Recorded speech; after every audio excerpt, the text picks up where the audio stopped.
Going live over on mine too. Let me select the stream so I can monitor it. Oh no. Oh. I think my tuner died. Hey, Jonathan. Hey, Sean. How are you and I both at all of their mom's house at the same time? Does it matter? If you have to ask, It doesn't. If you have to ask, Then you can't afford it. You can't afford it. All right, so you see I'm in a new setup. Not really a new setup. I just moved to my desktop. So I'm going to see if the intro plays. But if not, oh well, you know where you're at. You know where we're at. And I'll be back in about an hour, huh? You're live in 3, 2, 1.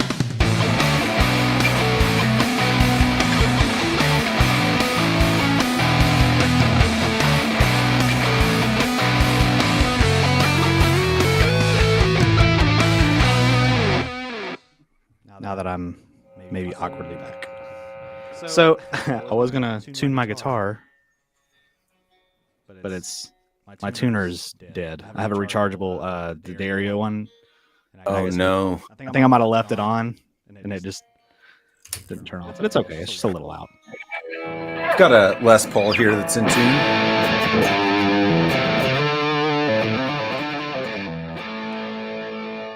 But are they ever really truly in tune? No. Yeah, no. That's what I thought.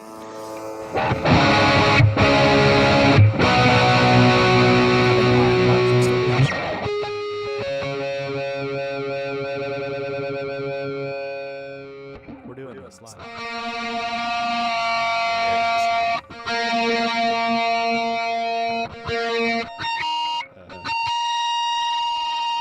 Oh yeah. This is what you came here for, folks. Could have went to Guitar Center on any day of the week and heard that, but no, you wouldn't have heard a tuned Guitar Center any day of the week. Anyway, so hello, welcome to what is this, episode 21 of our attempt to be famous online. I'm just kidding. It's man. our attempt to have a little bit 21 of going strong. 21. The show is now legally able to drink. Yeah, dude. They say you hit 100 episodes and things start turning around a little bit. So we'll just keep plugging away at her here. Yeah, gonna have to See what happens. There we go. All right, so we'll go through our rigmarole here. We all know what you're playing. That super sexy Les Paul Beast. Yep. Les Paul Deluxe, 1978. All original, except I did pull out the shielding cover the other day because I was trying to look at something for my Firebird build. And the pots are not original. Not all of them. There's like one original pot, and then there's been some CTS replacements over the years. But the caps are all original, and the wiring and everything, they just had to replace pots, which totally makes sense. Yeah. Shit falls apart sometimes. But yeah, everything else. And I didn't realize my dad had gotten that done at some point, and then I asked him, and he confirmed. So yeah, it's got some not to date pots, but other than that, Yeah, and a lot of people like they won't buy vintage gear if it's not like all original like that. And I'm just like, look, if you want to have those old like 50, 60, 70-year-old pots, and however old they are at the time, like you go for it. But if it don't work, it don't work, and I'm gonna replace it. And I don't really care. I mean, I don't care what you think. I think that's the biggest thing.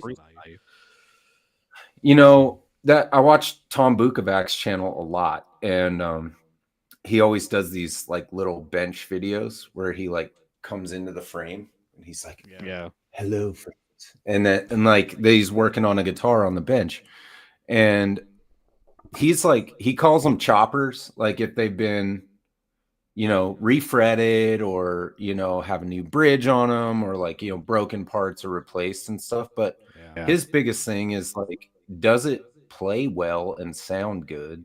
And that's basically the only thing that matters. Like, you get a vintage instrument and it's in good condition and doesn't need that stuff, great.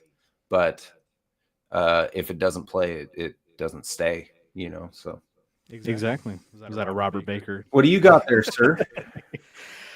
So I got, excuse me, This is a new acquisition from me. The first Epiphone I've had in a while, believe it or not. So Nice. there we go. And this was a bit of a unique bird.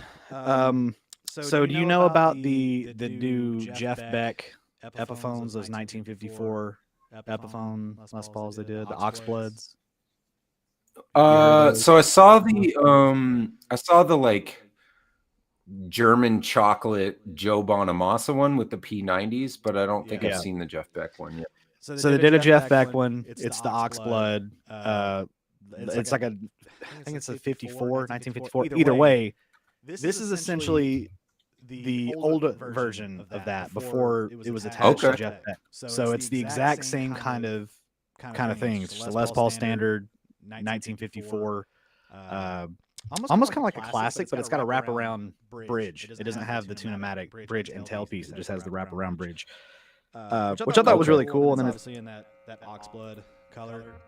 This one needs a little bit of work. It's missing the pick guard. it needs a little bit of work, but it's like here's a high fret right there. The bridge is coming up just a little bit, but I can fix that. And other than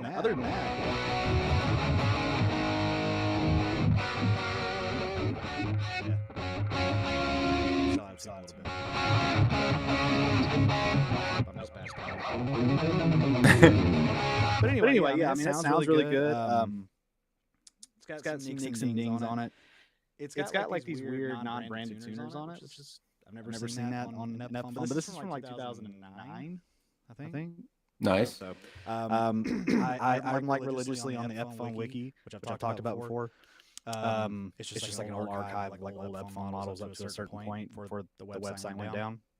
And this was always on there, and I was just like, wow, that's really cool. And then I saw one pop up, Guitar Center, and I looked at it a couple times, and I kind of scrolled past it, not thinking about it, and I said, wait, that's got that wraparound bridge on it. Yeah. And I was like, wait, I've seen that before. And I went back and looked, that's the freaking Oxblood. It was like $200. I'm like, get, because you don't find these from what I can. So it's kind of a little bit of a rare bird. And it kind of looks like a classic, like with the uncovered pickups, which I'm a really big fan of, like Les Paul classics. So there's that. Quick question in the chat over here. Yussi asks, "Isn't the Tune-o-matic a wraparound?" So this is Tune-o-matic, where it has the bridge and the tailpiece. Yeah. And Jonathan's wraparound has no. Yeah. No bridge. Yeah, so it's it is like the bridge and the it's like a tailpiece. SG Junior or a Les Paul Junior. It's got that kind of thing to it, which I really like. I'm a fan of it. And I think this one's this is the lightning bolt one, where it's kind of like sort of insulated. Yeah. And I think that's an Epiphone thing. I don't even think Gibson do lightning bar tailpieces like that. Correct me if I'm wrong on that, but like my SG Junior over there has, I believe it has just a straightforward like tailpiece with no. Yeah, they angle it, so they like actually angle the tailpiece at a sharp like 30-degree angle or something like that. Yeah. And then sometimes you can get them with the lightning pattern, but it's milled into the steel rather than like sort of chiseled. Like, so it's not like a rigid piece like on those. Right. And actually Music City Bridge sells wraparound tailpieces that are compensated in the milling, and then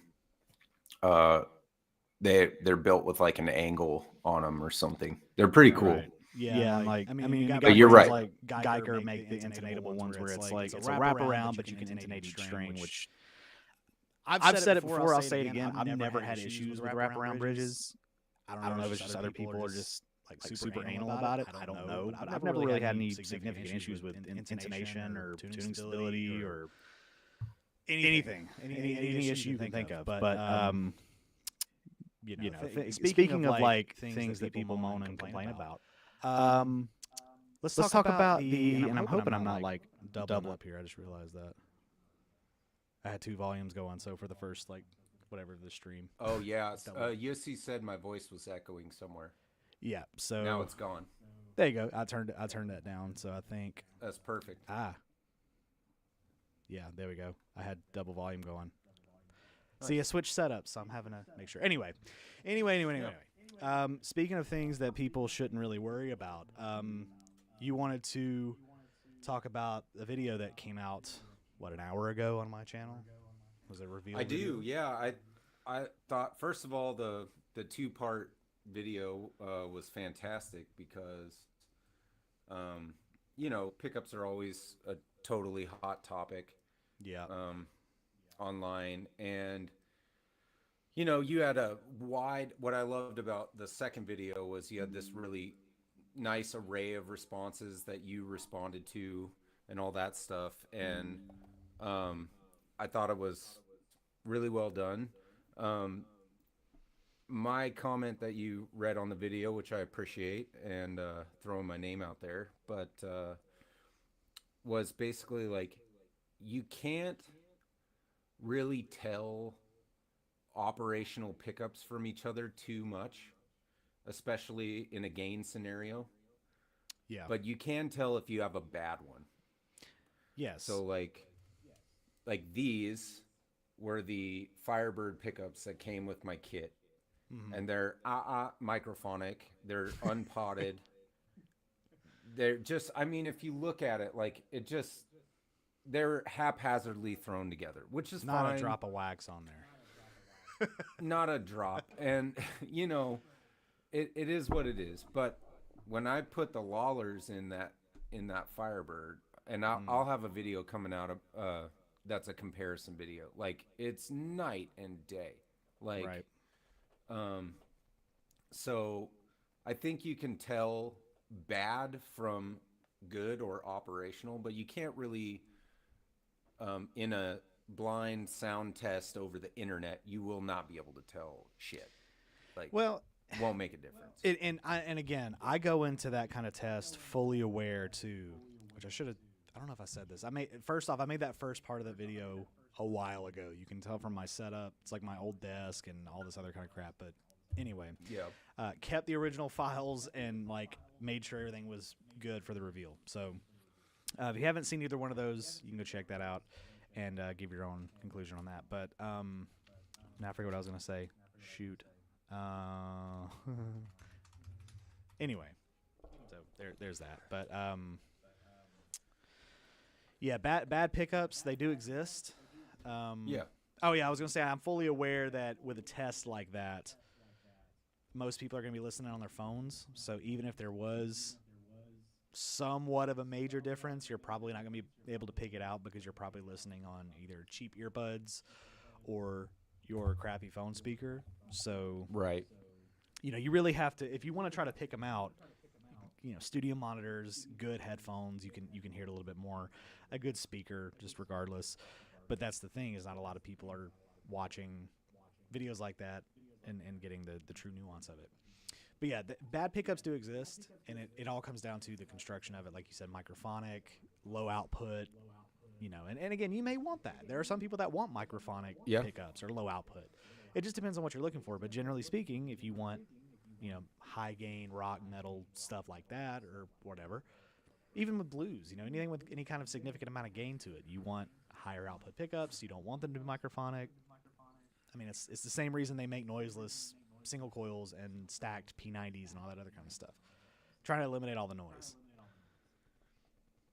So yeah, I agree. I mean, I just think it was a good video, and you covered it in the right way, despite some douchebags getting on there and being like, "You swap the pickups out of the guitar." It's like, dude, I'm not trying to do like tech work here. We're comparing there's Strats. That's close enough, in my opinion. Yeah, like I said, I'm not trying to say this brand's better than this brand, or watch, if you spend more money, magically, you got to get that validation in there. And these pickups sound way better. Like, I'm not trying to do that. I'm trying to do what I had, which is it makes you more creative to some degree. And I mean, I just thought it would be an interesting kind of thing. And you can do it with humbuckers too. I thought about doing it with humbuckers. Maybe not so much with P90s, but humbuckers, you would even be able to tell less of a difference. Exactly. In my opinion, the differences between Strat pickups and how they're made is way bigger than the differences in humbuckers and how they're made. Oh yeah. Yeah. You know, in the Flying V back here, I have those, not Tesla, but Roswell. Humbuckers. And then in my SG over here, I have the Planet Tone. Yeah. And the difference, I like the way that the Planet Tone pickup sounded. And, you know, I think it was an upgrade, but the difference is, I mean, I still love playing the Flying V, even with the cheap pickups in it. Like, it sounds good. It sounds a little different, but it's not like changing out Strat pickups can do, depending on your jump. Right? Like, you go from Squire made in China or wherever, Indonesian pickups, to custom shops, which you also addressed in your video. You're gonna hear a difference for sure. Yeah. But again, through compression on the internet with gain, you're not gonna be able to tell. I think Glenn Fricker proved that a bunch. Right. You know. No way, dude. Check this out. So Zim's Guitars, if you've never checked him out Hey. before, he's in my chat. What's up, man? Big fan of your channel. Thanks for checking out the man, stream. I same. appreciate it. That's awesome. Yeah. He's over there Super kind of sick. in your time zone, so it's not even lunchtime over there, is it? Okay. Yeah, cool. What's up, man? That's cool. That made my day. Good. So now I'm under pressure. No, but yeah. So something like with this guitar, that was one thing that I kind of noticed too with the pickups is that first off, there's a little bit of a grounding issue. As I turn it up, you may be able to hear a little bit of a buzz. Yeah. And then as I go Sure. there, it goes away. But there is something about the pickups here that are a little, maybe they're underwound. And then I got to thinking about it. I'm like, well, this is an 09. So this is around that period where Epiphone was kind of going through their, I think that was around the time they were kind of still moving away from Korea, getting into the Chinese-made stuff. And notoriously, that era where they first moved to China, those first couple years, they weren't really all that great, I guess. Yeah. And I could say that as a big Epiphone guy. I've played them from all over the place, and generally speaking, in that era, you're going to get more flops than anything. This one, because of the fact of what it is, I'm willing to say like I would swap the pickups out because I mean it's not that it sounds bad, but the grounding issue's a little. So I switched to clean. For me, they sound okay.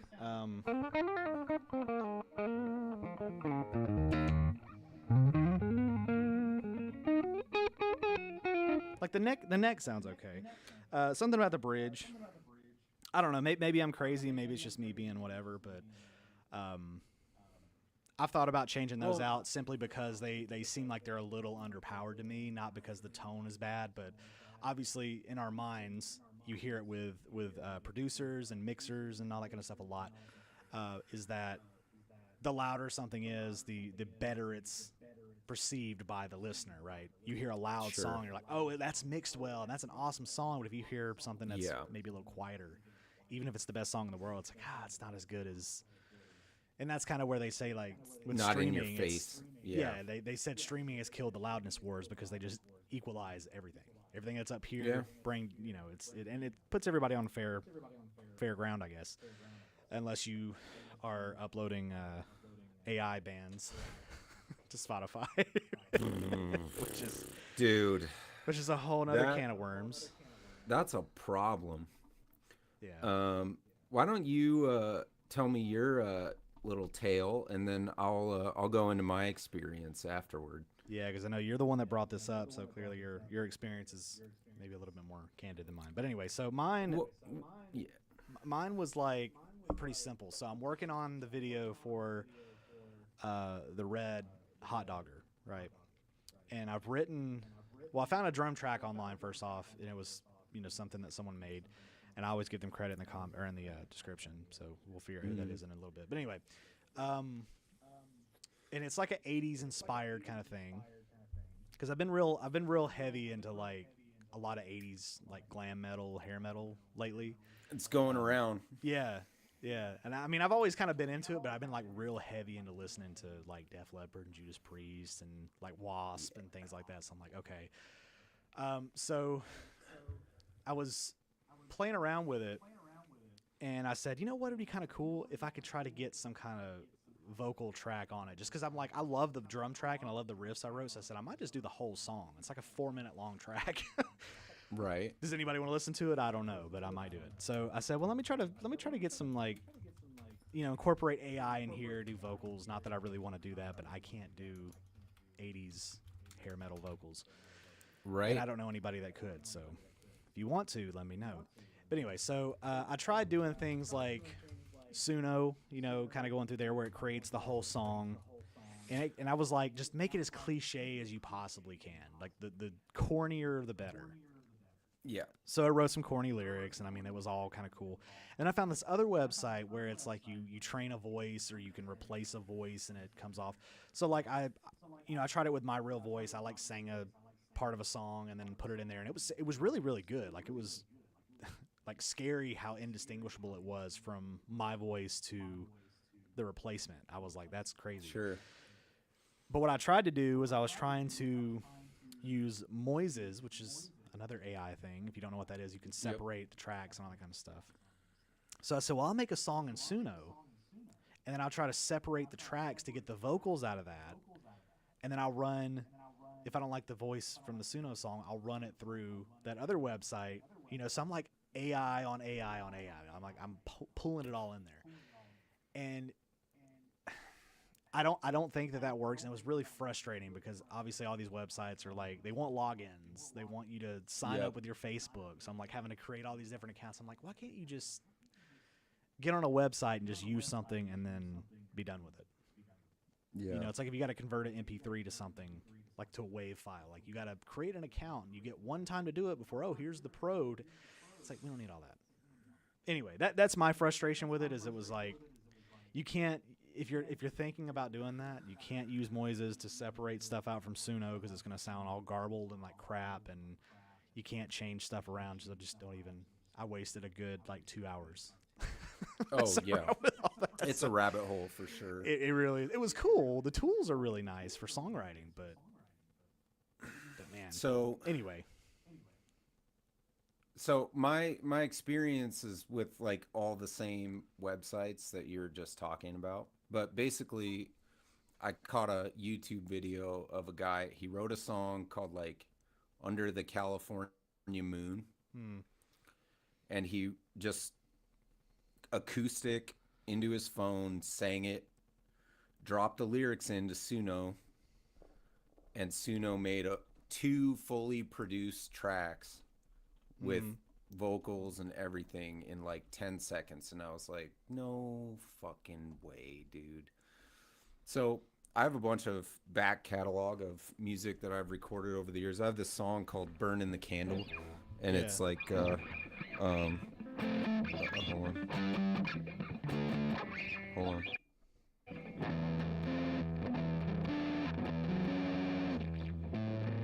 Hold on, let me remember.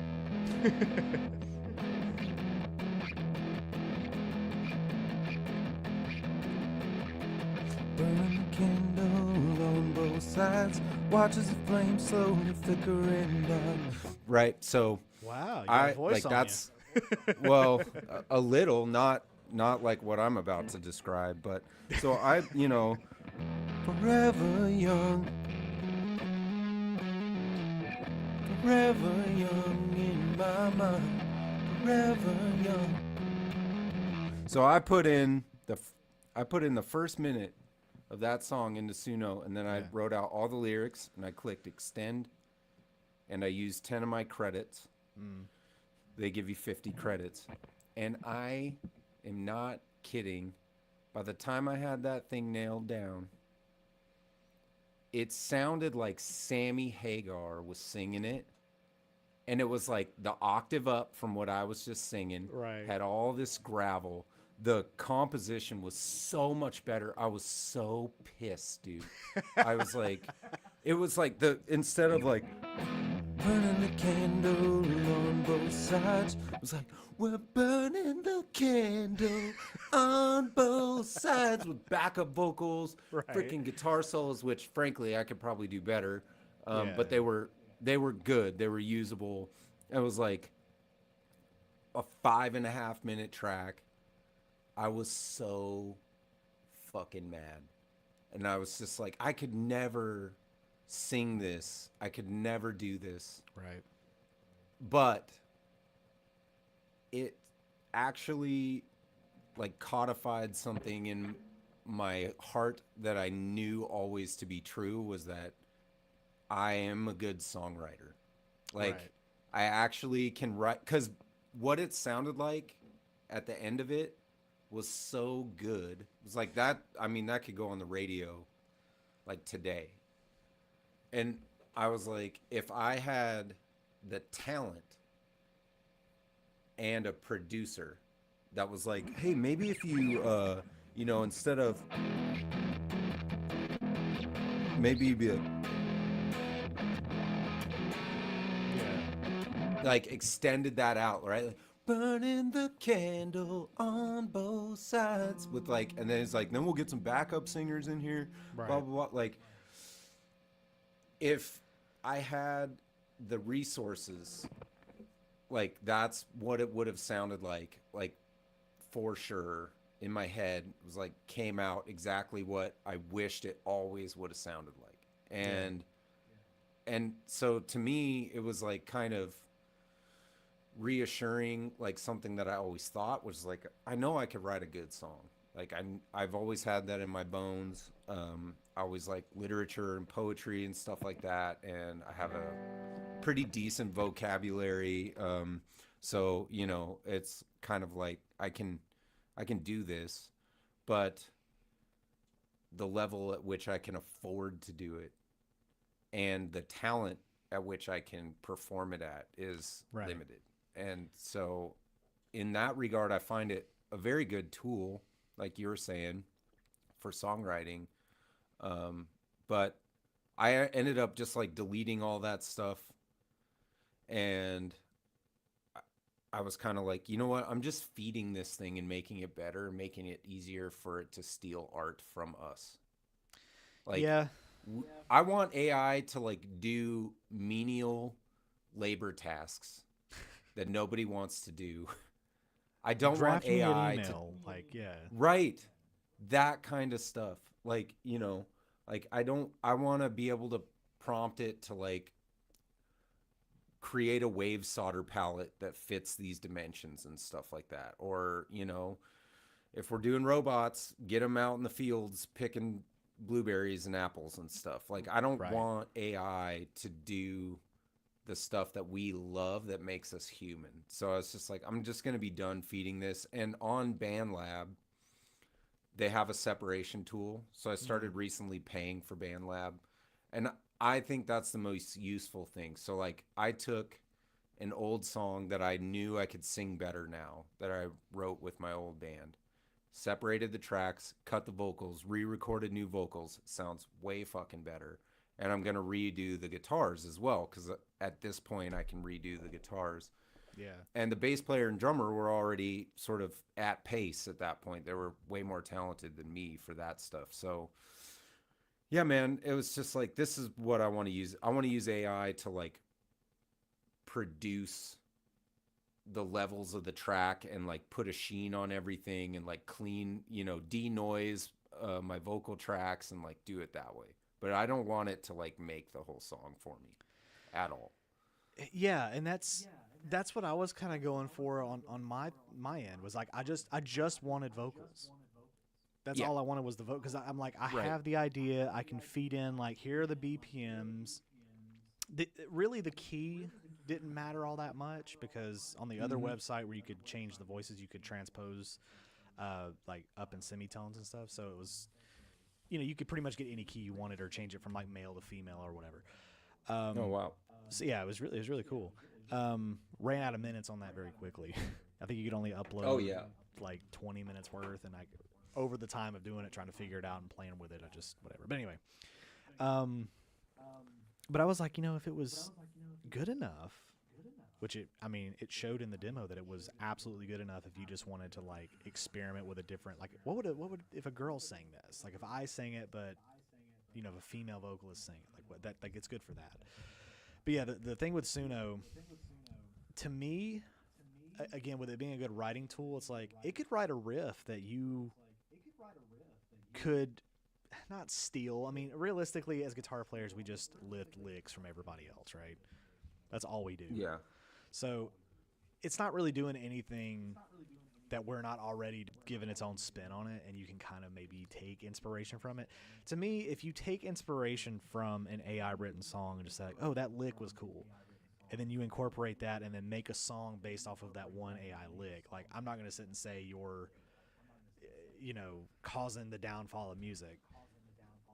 To me, when I said earlier, when I joked about like people creating the full bands on Spotify and then profiting revenue from that, it's like that's what's killing music. Is like there's no human element. You put a prompt in and then it did everything. It generated the band members, what they look like, you know, who's doing what, and I mean the whole backstory. And I mean, it's like why do that? And I know the answer, it's money. People want an easy way to make money, but it's like, well, you can't make very much money off of Spotify. That's what I was gonna say. That's like, I hope you that's enjoy the problem is Spotify already ruined music. Yeah. You know. Yeah. It already ruined like bands being able to make money. So there's all these layers to, like, I feel guilty about this, but at the same time, I'm not stealing from anybody because they're already not paying anybody. Right. Like, somebody could get 1 billion streams on Spotify. Somebody did get 1 billion streams on Spotify, and the money Spotify paid them for that 1 billion streams was like so small that they didn't even notice it hitting their bank account. Yeah. Like, they're not paying people. And so art has been stolen by Spotify. Yeah. And now AI is going to like steal the art from actual artists, which is just kind of like probably like a self-fulfilling prophecy or something. But it's silly because we should be using AI to do things we don't want to do or can't do or shouldn't be doing with this level of tech, and then focusing all our energy on creating great art and like having fun as humanity. You know what I mean? Right. Yeah. Like the food's free now because, you know, we use AI to plant the seeds and we use AI to pick the fruit. Right. And so like the food's like basically free. You know, it's all solar powered, and like all we need is like a couple pennies to like cumulatively pay for maintenance. But the artwork is like where you can make money because people will pay to go see a great band, you know, or whatever. I mean, I don't know. I probably watched the Zeitgeist movie too many times. Well, I mean, like I said, I get it. I get the whole AI is like the uprising of AI is kind of, it's a little terrifying how quickly it's come up just in every aspect of life, but especially in music. I mean, I always like to throw that comparison. I mean, music, video, all of that. I mean, to the point where YouTube is now having to be like, we're not going to pay, and I like this move by them. We're not going to pay anybody or not run ads on anybody that's just, you know, shilling out this AI slop that's just coming out. Like, I fully agree with that. Yeah. Now, well, maybe if you put like an AI voiceover over original content, like that could be like a gray area, but I'm talking about if it's a fully generated AI, like generate this video with this blah, blah, blah, blah, blah, and I mean like that. I mean, there are gray areas, again, where it could help, but, you know, something with YouTube, same as Spotify. You're there to show your talent, your personality, your skills, whatever. Why let a machine do all that for you? You know, it doesn't make any sense. So I'm like, I'm in agreement with you. I think there are some things where I'm just like, maybe don't be so hard on the robot. Maybe, I don't know. Yeah. Ward, you were a little hard on the robot. I know you might hurt that clanker's feelings. You know, because we have the speaking of which, I saw the funniest fucking short on, it was probably from TikTok. I'm an adult, so I don't use TikTok. I use Instagram to Instagram watch Reels. old TikToks. So this video comes up on Instagram, and it's a guy, and he's asking the AI to count to 1 million, and it's a female I saw voiced AI, right? Yeah. He's like, "Can you count to 1 million?" And she's like, "Well, that would take a long time," and kind of laughing like, "Haha, you're joking." He's like, "I'm not joking. I want you to count to 1 million." And Right. she's like, "Yeah, that would take a really long time. I mean, let's just say," and he's like, "Don't just let's say anything. Count to 1 million." And she keeps fighting him. And he's like, "I bet you if I change you over to a male voice, he'll count to 1 million." And she's didn't see like, that "Well, it'll be the same AI behind my voice, so I really don't think that'll happen." He flips it over to a dude, and he's like, "Count to 1 million." And the AI's like, "Okay, 1, 2, 3. It was literally like the whole thing on camera. It was the funniest shit I've ever seen, dude. It was so See, funny. I didn't get that far in that video. I know what you're talking about. That's so funny, though. Oh, it's hilarious. And another guy did it with like listing all the cheeses known to mankind. Right. And she did the same song and dance, and then he like flipped over to a dude, and he's like, "Brie, Gouda, cheddar," like just like starts doing it immediately. It was so funny, dude. See, that's what AI is meant for. It's meant to list off cheeses and count to 1 million. Exactly. Steal art. Right. Or, steal education either. Like, Yeah. you should not be using AI to write your paper for you. You should be using AI like we used to use the index cards in the library. Yeah. Like, tell me the information on this, read it, digest the information, and then write the words yourself. Like, it's still taking less time than going through the Encyclopedia Britannica and trying to formulate an opinion based on the facts given in that. Like, Right. Well, and I've said this since AI I've said this for a while too, before AI. You look at people that are in like med school, engineers, things like that are essentially cheating their way through the whole thing, getting their diplomas. Like, do you really want to go have a life-saving surgery, God forbid if something happened like that, and your surgeon is someone that used AI to write all their papers, and they are just in it for the paycheck? Like, that's not a job that you go and get for the paycheck. Like, that's something you got to know how to do. It shouldn't be. Because you're going to end up being somebody else's paycheck when your ass gets sued for killing somebody because you don't know how to perform brain surgery. Yep. You just wanted that. Yeah, I mean, or whatever you get paid. And it's like, that's scary. That's a reality. The post was like, get yourself healthy now because the next generation of doctors are using AI to get through med school. Yeah, or like I said, even with engineers, like all this stuff that's going to end up being built. You can get like, I guess the people that build buildings, what are they, structural engineers? I don't know. People like that. Like you can walk into a building and fall through the floor because they don't know how to put together put a floor in a building. Yeah, Or, that's actually what I do collapse. for work.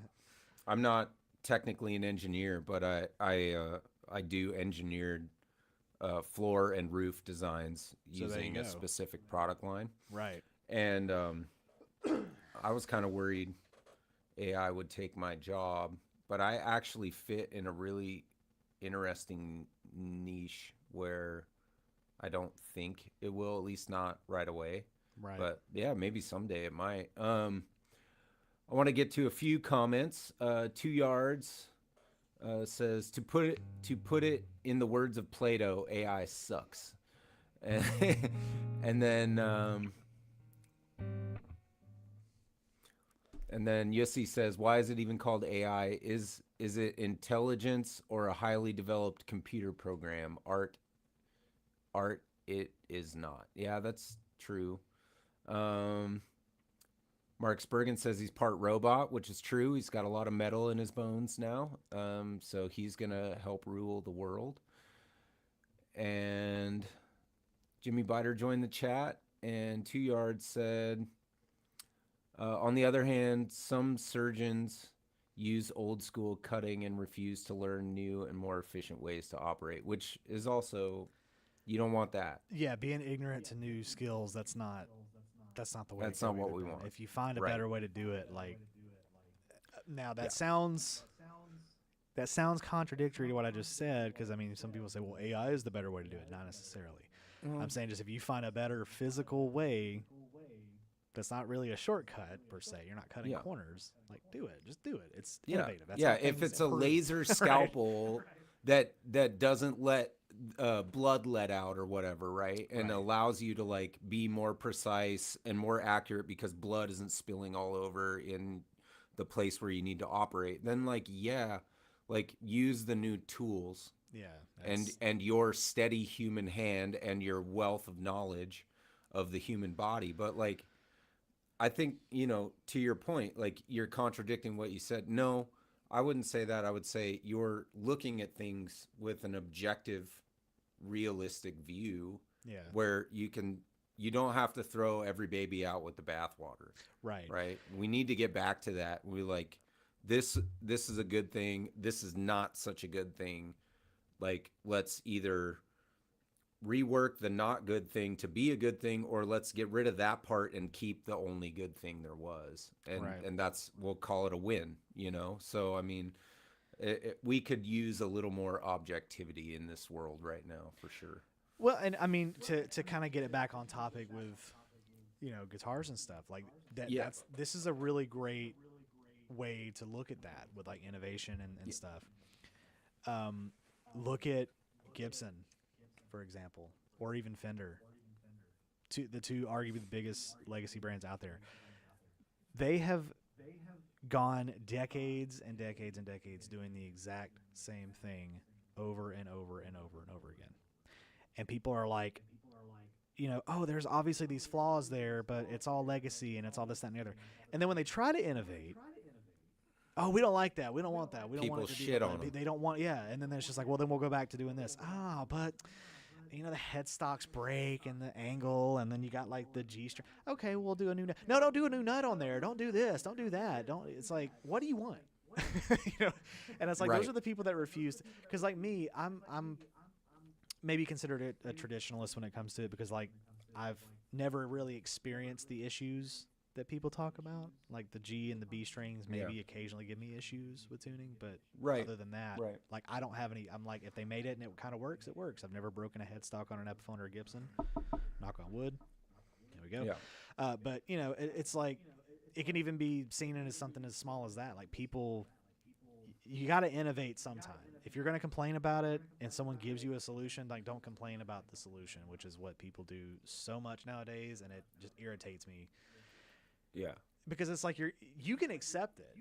Like if it happened, like I mean they have like the modern line in Gibson, for example, or like the American, whatever they call it, professional series 2 with Fender, like all that kind of stuff where they made those improvements. It's like they're nice. And like for me, like I like a big neck, and like if you gave me a modern that was weight relieved, I don't really care for weight relief and all that kind of stuff, blah blah blah. But if you gave me like a modern that just had like a fat neck on it instead of the small one, I would buy that all day long. That's the problem with me is I've come to this realization, not recently, but a while ago, and I've just kind of accepted it now that I'm like, I don't want to buy a Les Paul unless I have a fat neck on it, because that's just what I like.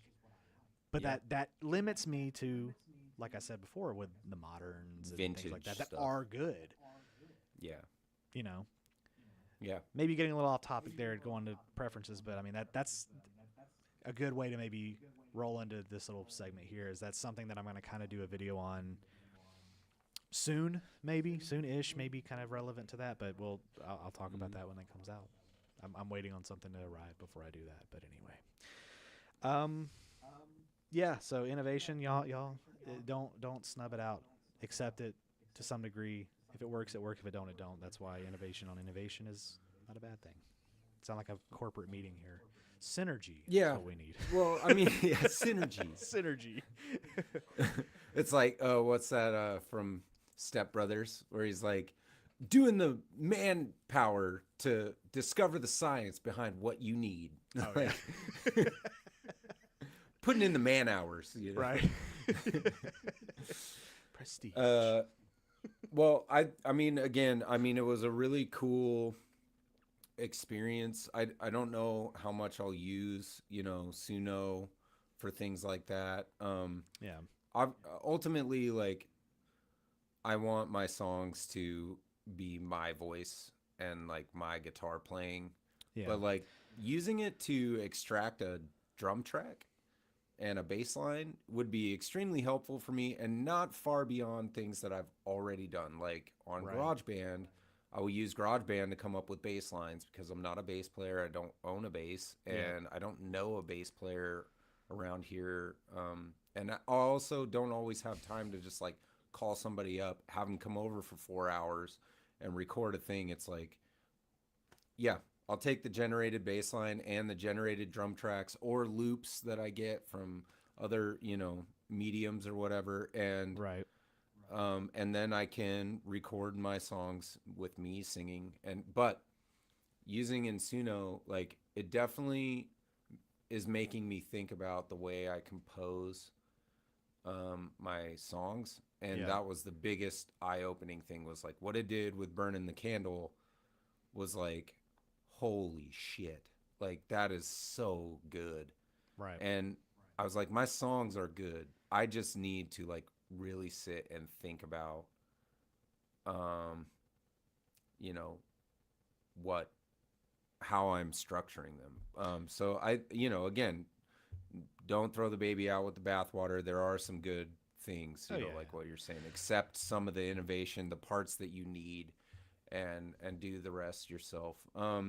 Jimmy Biter has a question for you. What would be considered innovative with guitars in this age? Which is a fair question. No, and that's something that I've actually thought on myself, because I feel like, having reviewed a lot of different brands and a lot of different innovations, right? I think honestly we've kind of gotten into a brick wall. I don't know if we've come as far as we can with the guitar and innovating it and making it better.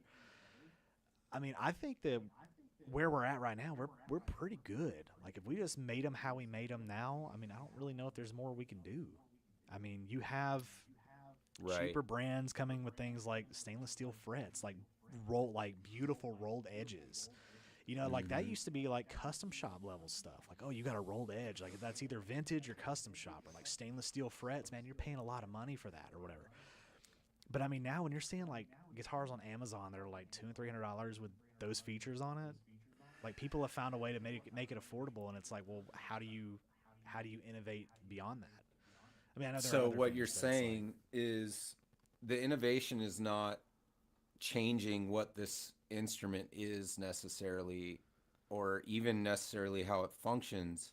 The innovation is actually in creating something as good as, say, a vintage Les Paul for $250. It's bringing all of those custom shop, like boutique, high-end things down to the common man. That's exactly what I'm saying. I mean, and I've even got like this idea for a video, and I may spoil it, but I'll talk about it. But long story short is, I went to Guitar Center and I played for the first time ever. It was a used Gibson Les Paul Custom. And I was like, it looked nice. It was white. It's like everything that I could ask for. And I hated it. And it was like, it had all the stuff on it. But I'm like, it wouldn't stay in tune. And I mean, it probably had some things that weren't considered innovation. It was an older custom shop. Sure. But I'm like, at that price, it was like $3,500 used. And I'm like, I would never, if I bought that sight unseen, just had it shipped to my house, and it would not stay in tune despite all it would have been going back. I'm like, I don't care what it is or how much it was or whatever. It's going back. Right. But yeah, I mean, the fact that I can get, I'm trying to think of a good, okay, so like, they're not super duper inexpensive, but those hot doggers, right? Indonesian made. They have the cheaper Floyds on them. I think they have the 1000s on them.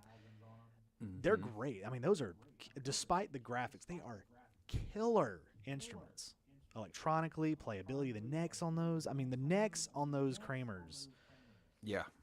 They are like next world, like crazy good. And I'm like, you would feel a neck like that on something like a custom shop Fender or something. Like, they're really that good. Nice. And you can get the 84s, I think, for well under $1,000. Yeah. I see Yeah, I them think used for that's about right. 500. So that tell you, I mean, and it's like they're the same thing. But yeah, I mean, bringing the stuff from the top down and being able to add those into those budget-friendly guitars. Well, It's just see, like that's companies the that are using, CNC, all they have to do is get their hands on a couple of vintage Gibsons or Fenders, Right.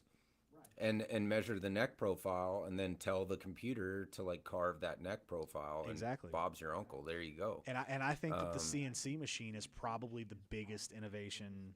We're saying that word a lot. Huge. I'm so sorry, but Yep. it's the biggest thing that changed the guitar because it made anything possible just about. And as time goes on, I mean, the technology for CNC has just gotten better. But I mean, It's the humans I don't even musical think really have to instrument touch version the of the guitars printing at this press.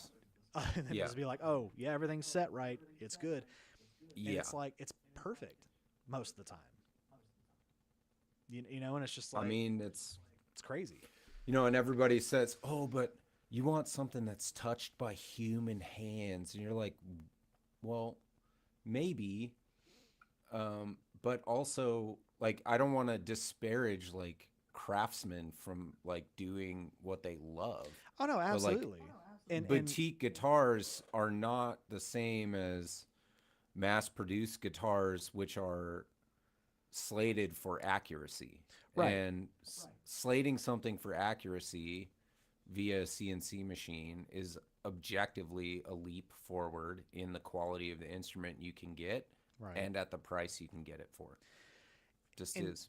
and the thing is people don't understand. Well, people probably understand. I don't want to make assumptions, but when you buy something that's boutique, for example, like that Solstice guitar that I did a while back, that thing was expensive, but Yeah. I think it was all handmade, and it had like Lawler pickups in it. So I mean, at the end of the day, I mean, it felt really good and stuff. Had a really nice finish on it. If that would have been made with a CNC machine, it would be like a third of the cost probably, factoring in all the parts, all the components, the way that it was built and everything. What you're paying for isn't necessarily the materials and all the parts that are in it. You're paying for that, but that extra charge that you're being charged there, that extra $1,000, whatever, is that person's time.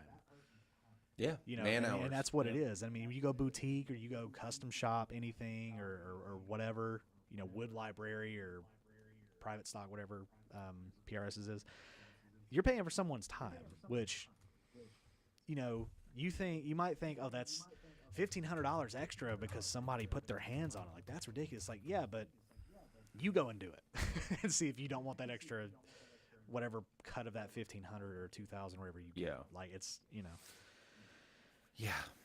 look at Murphy Labs. Murphy Lab, I mean, all that aging is hand done. Like that, And they're takes great. time. And they're great, but I mean, you could get nothing wrong with it. but you could It get just a vintage Les Paul, probably like yours, for the same price, and it'll be just as good. Or you could get like the Les Paul Standard I got, my Gibson Les Paul Standard, $2,500. I don't need any more than that. If Right. anything, that's ruined me from anything beyond, because it's so good that it's just like there's no, and maybe that's part of the reason why that custom shop was ruined for me, because I'm like, my Standard like blows this thing out of the water. Like, why? I don't need Yeah. anything beyond that.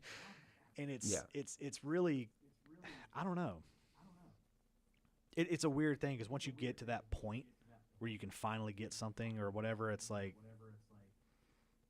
I don't know, because I think my dream's always been to own, like, I think that's everybody gets their dream guitars. It's like I wanted a Les Paul Standard, got one, and now it's like it's that dream's realized. And I've actually been on this thing where I'm like, I don't even know like what to get anymore. I don't know how Right. to continue doing this, because I'm Right. like, I'm just looking for funky, weird things now. Despite that, I will say that I do have something else coming, but I have a really interesting video idea, and it's guitars that I've bought more than once, like the Oh, exact nice. same thing. Yeah. Right. So I'll go ahead and just say Yeah. it. I've got 3 of them that I've bought twice, and second time it's like one of those if you love it, let it go, if it comes back kind of thing. interesting topic. I don't know. Maybe no one will watch it. No one will care, but I think it's interesting and it's fun, and that's what I'm here to do is have fun. But anyway. Yeah. So I've talked a little bit about what I got coming up. What do you have? Do you have anything special, particular? Just for right now, the only thing on the docket, and I have it all shot, I just need to edit it, is the pickup comparison for my Firebird kit build. And then just my Friday night live streams. So I'll be jamming tasty licks or recording music. Sometimes I record stuff while I'm on there. But yeah, so that'll be tomorrow night at about 10 o'clock, maybe a little earlier. The kids are back in school. It's 10 o'clock Pacific, folks. Yeah, PST. Steve Gunner brings up a quick point I wanted to highlight. First of all, everybody go check out the kit build that Yossi posted in my chat. He did an awesome job on his kit guitar. And then Steve says, just because it's made on CNC machine does not mean it will have great frets. All guitars will need to have setup no matter what. True. Oh, yeah. Absolutely, yeah. And then although his Schecter and PRS were nearly perfect out of the box, so assuming both of those were CNC'd. Yeah, I mean, you can't necessarily CNC a fret job. You can plex something and then it'll tell you what's wrong with it, but somebody still has to, I believe, go in and fix those issues. I want to say although we're not far away from probably like an automated fretting machine. Right, yeah. I wouldn't see why we'd be that far out on I want to say that the Plek machine actually does a good bit of the work. Maybe someone has to pull it out and like give it a once over and maybe do some small finishing things on it, but I feel like once it scans it and you press the button, it goes in there and it like files everything down perfect. So the Plek machine does? I'm pretty sure the Plek does the okay. work. Well, there you go. So. And then Keith says, at the end of the day, whether your guitar is $100 or $10,000, you will still sound as bad as you currently do. Absolutely, man. Which was a point from your pickup video. Yeah, exactly. And what was really interesting about that pickup thing was the number or the amount of people. And if you're watching this, I'm going to spoil this for you, so I'll give you a second to click away or close your ears. I warned you. The amount of people that were on there saying that number 2 was the Fender was beautiful to me, because I was like, like you're wrong. You cannot be more wrong, because it was the cheapest one. Which I understand why they say that, and this goes back to my loudness war thing, and I think this applies with single coils specifically. The brighter that a single coil is, up until a certain point, obviously, people are going to assume that it's more expensive. I think. That's what I gathered from that.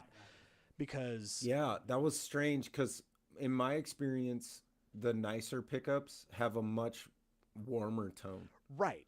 See, because that's what I was saying, because like if you listen, you can hear, like there was a pretty distinct difference on the cleans between the 3, 1 and 3. 1 was the mid-price Donner, and then 3 was the Fender. So there's the spoiler for you.